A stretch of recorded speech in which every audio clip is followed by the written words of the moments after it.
உடனே சென்று விட்டீர்களா? பசி இல்லை. பசியா வருமா? உண்ணாவிரதம். எந்த லட்சத்திற்காகவோ? ஒரு கனியை அடைவதற்காக. இது இங்கே இருக்கிறது கனி. எங்கே கொடு பார்க்கலாம்.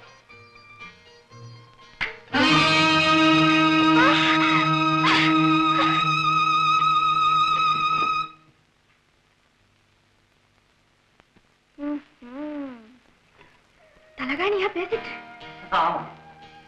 சோழ நாட்டில் சுவரனுக்கு கூட வாயுண்டல்லவா? ஆண்கள் எப்போதுமே ஏமாற்றுவார்கள், அப்போதெல்லாம் பெண்கள் ஏமாறுவார்கள் என்று நான் படித்திருக்கிறேன். சோழ நாட்டு பெண்களுக்கு ஏமாறக்கூட தெரியுமா?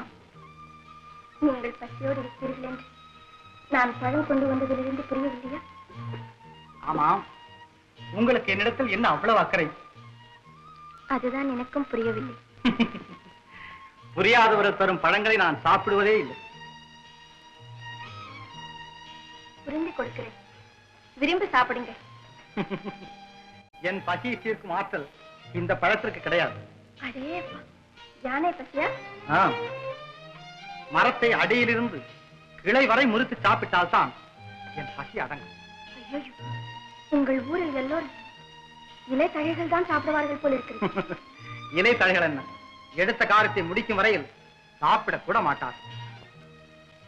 எங்களுக்கும் சுயமரியாதை உண்டு. நான் கொடுப்பதை சாப்பிடுவது உங்கள் சுயமரியாதை கிழிக்க இன்று நீங்கள் எங்கள் விருந்தாய். விருந்திற்கு அழைத்து விஷத்தை கொடுத்தாலும் சம்பிரதாயத்திற்காகவாவது சாப்பிட்டு முடிப்பதுதான் எங்கள் நாகரிகம். ஆனாலும் இப்போது எதையும் சாப்பிட நான் தயாராக.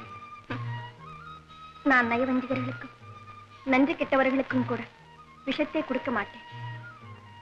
ஆபத்தில் இருந்து உங்கள் ஆண்மை என்னை காப்பாற்றியது. காப்பாற்றிய வீரருக்கு என் கைமாறு. இன்னும் பல வீடியோக்களை காண சன் லைஃப் சேனலை சப்ஸ்கிரைப் பண்ணுங்க.